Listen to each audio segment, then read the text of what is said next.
So now I can show you guys why that actually failed. Although I hit the button a little bit before I thought I was going to have the camera ready.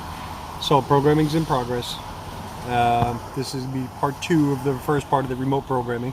So if you missed the first one, it'll make no sense to you whatsoever. But the reason why this one wasn't programming, which I'll show you now that the programming was successful, is this guy right here. It's actually connected. Now I've already had all this apart and I already had it off. Just put it back in there for right now though, but they had that wired into the class 2 line. It was not pulling down the line, it was not interrupting the line in any other way than when I was trying to do the programming. It was just there and apparently trying to do something with that line and preventing it from being able to talk. So always look for things like that. If you're about to do a programming and there's something wrong, that's one of the things that you want to make sure that you have disconnected. Alright, so that says it was successful. Turn the key off, hit the continue button, come back out of here, and one thing you could do just to make sure is go into diagnostics. We'll pull up a 2001 light duty truck powertrain. This is a 5.7 VIN R. It's under 86, and we can go down into ID information and pull up our VIN number.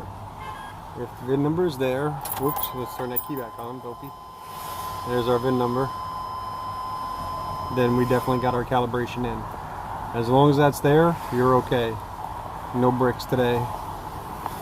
And it'll come in here and you'll probably get the code for something like a 2600, possibly a 1600, 1631, there you are. Depth deterrent, start enable, signal not correct.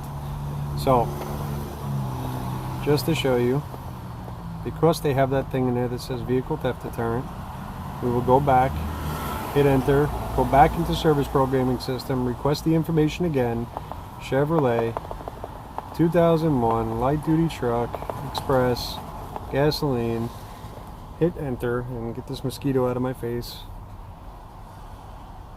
There, I'm really suffering for you guys now. I got a mosquito over here eating my arm as I'm holding up the camera. Alright, is the VIN correct? Yes, it is this time. Turn off the ignition, disconnect Tech 2, all that good stuff. We don't need to do any of that. Just go back to the main screen. We're just going to stay plugged in. So, we're going to come down here and hit new. And we're going to come up here and we're going to hit the remote again. And we're going to hit reprogram ECU this time. Hit next. And again, it's going to start communicating up here. A second, let's say download mode, RS-232, possibly in a second here. There we go. And once it does that, we should be getting that.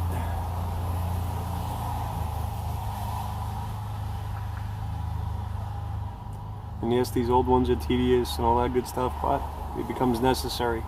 Now, there's our VIN number. This time around it pulled it up perfectly fine. Hit next. And we're going to go up here and hit vehicle theft deterrent. And we're going to hit learn. And we're going to hit next. And remember, we're not telling the car anything. All we're going to do now is we're going to transfer over that data. Oh wait, first we want to know if it's an export or not. So let's see here. Which one is export? Which one's not? That's domestic. And that's export. We are domestic. So we hit domestic. Come over here, hit next. Next again. And it's going to install a very small file. Basically just a command to learn. And that'll be now up here. We'll get back to the main screen. It's back on the main screen. Enter, go into service programming, hit program ECU, am I sure? You betcha. And then you get a timer. It'll say preparing controller for programming, performing programming operations, and this time around what you'll get is, please wait, 10 minutes remaining. Now, you can wait 10 minutes and sit here and stare at this thing. I'm going to tell you now, Chevy Express vans, especially when you're doing the old remote programming, this process does not work. All right, that's you know, this is a 2001. I will say anything prior to 2001, it will not work. 2002, 2003, I've actually had a couple of them that did go through, but certainly not on this one.